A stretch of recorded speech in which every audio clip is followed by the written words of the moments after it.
Hello aspirants. APSC group 1కి prepare అయ్యే aspirants కోసం పర్టికులర్‌గా ఈ వీడియో.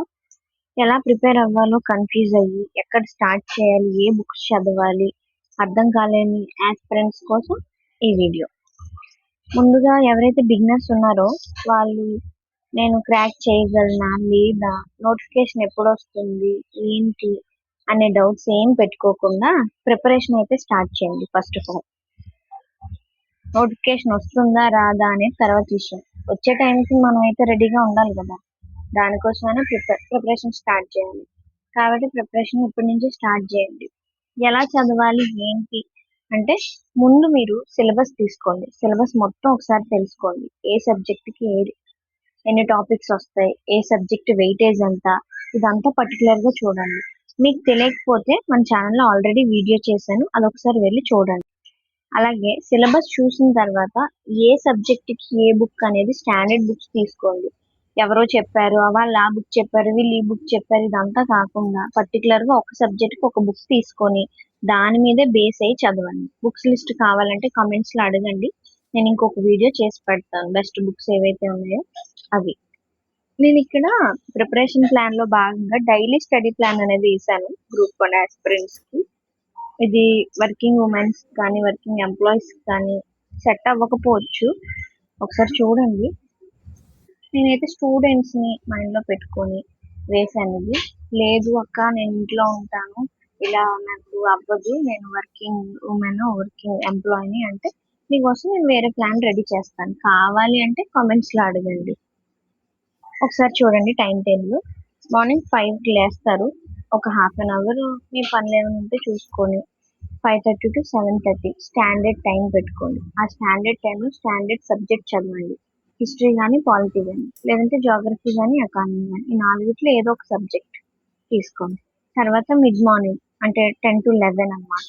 అప్పుడు కరెంట్ అఫైర్స్ ఒక 1 అవర్ చూడండి. డైలీ కరెంట్ అఫైర్స్ ఏ రోజు ఆ రోజు చదవడం మాత్రమే కాకుండా షార్ట్ నోట్స్ ప్రిపేర్ చేసుకోండి కరెంట్ అఫైర్స్ కి. కరెంట్ అఫైర్స్ అనేవి ఈ కాంపిటేటివ్ ఫీల్డ్ లో చాలా అంటే చాలా ఇంపార్టెంట్. మనం చదివే ఏ సబ్జెక్ట్ అయినా కరెంట్ లింక్డ్ చేసుకొని కరెంట్ అఫైర్స్ తో పాటు చదవాలి. కరెంట్ అఫైర్స్ అనేవి చాలా మోస్ట్ ఇంపార్టెంట్. తర్వాత ఆఫ్టర్నూన్ 3 to 5, ఈ 11 తర్వాత ఏ టైం అయితే ఉందో ఆ టైం అంతా మీరు లంచ్ కి, మీ నాప్ కి, ఇంకేమైనా పనులు ఉంటే చిన్న చిన్న పనులు చూసుకోండి. 3 to 5 సెకండ్ సబ్జెక్ట్ అనమాట. అంటే మార్నింగ్ హిస్టరీ చదివారనుకో, ఆఫ్టర్నూన్ ఎకానమీ కానీ జాగ్రఫీ కానీ, ఇలా ఆప్షన్ 4 సబ్జెక్టులు. డైలీ 2 సబ్జెక్టులు అనేవి మనం కవర్ చేస్తాం, స్టాండర్డ్ సబ్జెక్ట్స్, కరెంట్ అఫైర్స్ కూడా. తర్వాత ఈవినింగ్ 3 to 5 అయిపోయిన తర్వాత 5 to 7 నేను ఎవ్రీ 2 అవర్స్కి స్లాట్స్ వేసాను. మీకు ఇలా సెట్ అవ్వకపోతే మీరు మీ టైం మీ పనులు బట్టి మేనేజ్ చేసుకోండి.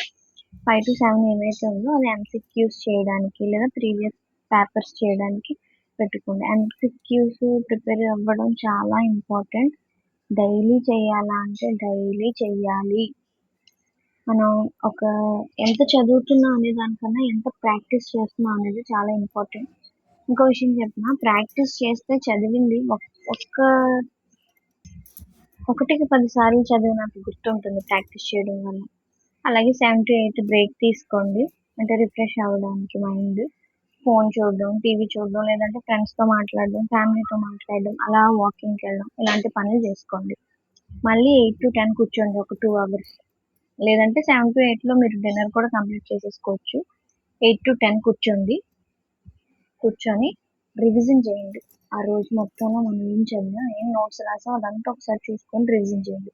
లేదంటే రివిజన్ 5 to 7 పెట్టేసుకొని 8 to 10 ఏదైతే ఉందో దాన్ని ఫిక్స్ చేసుకోండి.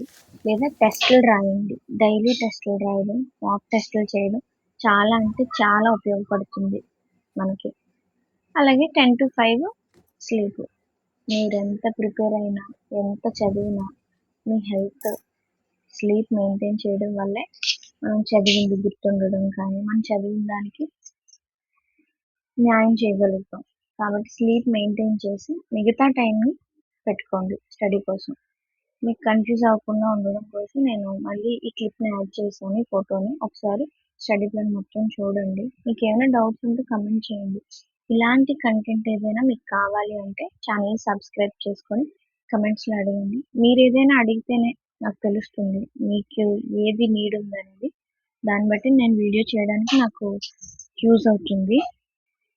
ఇంకొక విషయం ఏంటంటే మాక్ టెస్ట్లు రాస్తే రివిజన్ చేసి మాక్ టెస్ట్లు కానీ డైలీ టెస్ట్లు కానీ రాస్తే దాన్ని అనలైజ్ చేసుకోండి. మీరు ఎక్కడ మిస్టేక్ చేస్తున్నారు, రివిజన్లోనా లేదంటే ఏదైనా క్లాస్ జరిగేటప్పుడే వినడంలోనా అనేది. కోచింగ్ తీసుకోవాలా వద్దా అనేది కూడా నెక్స్ట్ వీడియోలో చెప్తాను. ఛానల్ సబ్స్క్రైబ్ చేసుకోండి. Thank you.